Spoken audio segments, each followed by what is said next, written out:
Hello అండి, welcome to the channel. ఇవాల్టి మన రెసిపీ సింపుల్ బగారా రైస్. చాలా ఈజీగా చాలా సింపుల్గా చేసుకోవచ్చు. ప్రాసెస్లోకి వెళ్దాం. స్టవ్ వెలిగించి బిర్యానీ గిన్నెని పెట్టుకోవాలి. ఇప్పుడు అందులోకి 100 గ్రామ్స్ ఆయిల్ని తీసుకుంటున్నానండి. ఇది 3 పావుసర్ల బియ్యానికి సరిపోతుంది. దాంట్లోకి ఇప్పుడు నేను 4 బిర్యానీ ఆకు, 4 ఇలాచి, 5 లవంగాలు వేసుకుంటున్నానండి. దాంతోపాటు పచ్చిమిర్చి 4 వేసుకోవాలి. 2 పెద్ద సైజు ఉల్లిపాయల్ని ఇలాగా స్లైసెస్ కట్ చేసి వేసుకోవాలండి. వేసుకున్న తర్వాత వీటన్నింటినీ గోల్డెన్ బ్రౌన్ వచ్చేంత వరకు ఆనియన్స్ అనేవి ఫ్రై చేసుకోవాలి. టైం అయితే పడుతుందండి. కొంచెం 2 మినిట్స్ టైం తీసుకొని ఇవి మాడిపోకుండా లైట్ గోల్డెన్ కలర్లో వచ్చేంత తీసుకోవాలి. తర్వాత దీంట్లోకి 1.5 table spoon ginger garlic paste వేసుకోవాలండి. ఫ్రెష్ అయితేనే యూజ్ చేయండి, అప్పుడు చాలా బాగా టేస్ట్ వస్తుంది బగారా రైస్కి. జింజర్ గార్లిక్ పేస్ట్ వేసుకున్న తర్వాత ఇవి మసాలా అనేది పచ్చివాసన పోయేంత వరకు ఒక 2 మినిట్స్ మంచిగా ఫ్రై చేసుకోవాలండి. మసాలా పచ్చివాసన పోయేంత వరకు మనం ఫ్రై చేసుకోవాలి. అలా కలుపుతూ ఫ్రై చేసుకోవడం వల్ల కింద మాడకుండా ఉంటుందండి. ఇప్పుడు 2 మినిట్స్ తర్వాత ఇది బాగా ఫ్రై అయిపోయిన తర్వాత ఇప్పుడు ఇందులోకి మనం 3 మీడియం సైజ్ టమాటాలని స్లైసెస్ కట్ చేసుకొని వేసుకోవాలి. టమాటాస్ కూడా వేసిన తర్వాత అవి కొంచెం మగ్గేంత వరకు ఇలా ఫ్రై చేసుకోవాలండి.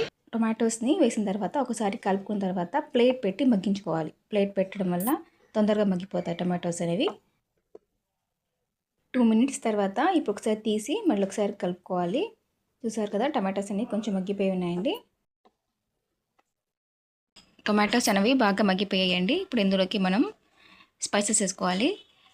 1 table spoon garam masala, 1 table spoon కారం, 1 టేబుల్ స్పూన్ ధనియాల పొడి వేసుకున్న తర్వాత కట్ చేసుకున్న పుదీనా ఆకుల్ని వేసుకోవాలండి. పుదీనా ఆకుల్ని, కొత్తిమీర ఆకుల్ని వేసుకోవాలి.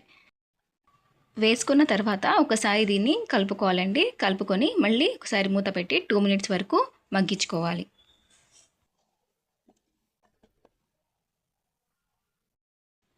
టూ మినిట్స్ తర్వాత ఒకసారి ప్లేట్ తీసి ఇప్పుడు ఇందులోకి మనం ముందుగా కడిగి పెట్టుకున్న 750 గ్రామ్స్ రైస్, అంటే 3 పావుసెల రైస్ అనేది గ్రామ్స్ ప్రకారం చెప్తే 750 గ్రామ్స్ ఉంటుందండి. 750 గ్రామ్స్ రైస్ని వాష్ చేసి ఒక కప్పు రైస్కి 1.5 కప్ వాటర్ని యాడ్ చేసుకొని ముందుగా నానబెట్టుకున్నాను. అది వేసుకోవాలి. ఇప్పుడు ఇందులోకి టేస్ట్కి తగ్గట్టుగా సాల్ట్ అనేది వేసుకోవాలండి. వేసుకొని ఒకసారి కలుపుకొని మూత పెట్టి రైస్ అనేది కుక్ చేసుకోవాలి. హై ఫ్లేమ్ మీద పెట్టి ఉడికించుకోవాలండి ఒక 5 మినిట్స్ వరకు. 5 మినిట్స్ తర్వాత ఒకసారి మళ్ళీ మూత తీసి ఇప్పుడు ఇందులో సైడ్లన్నీ ఒకసారి కలుపుకోవాలి. మనం వేసిన ఆ పుదీనా ఆకులు అవన్నీ సైడ్కి వెళ్ళిపోయి ఉంటాయి కాబట్టి ఒకసారి తీసి కలుపుకోవాలి. ఇందులో కొన్ని వాటర్ మిగిలి ఉండగానే మనం దీనిని దమ్కి పెట్టాలండి. మొత్తం వాటర్ ఒకేసారి ఇంకిపోకుండా ఒకసారి మధ్యలో ఇలా 5 మినిట్స్ తర్వాత మూత తీసి ఇలా కలుపుకోవాలి. ఇలా ఒకసారి బాగా కలుపుకున్న తర్వాత ఇందులోకి మనం పుదీనా ఆకుల్ని వేసుకోవాలండి. పుదీనా ఆకుల్ని వేసుకొని 1 టేబుల్ స్పూన్ నెయ్యిని వేసుకుంటున్నాను. నెయ్యి వేసుకున్న తర్వాత మూత పెట్టి సన్నని మంట మీద దమ్కి పెట్టుకోవాలండి.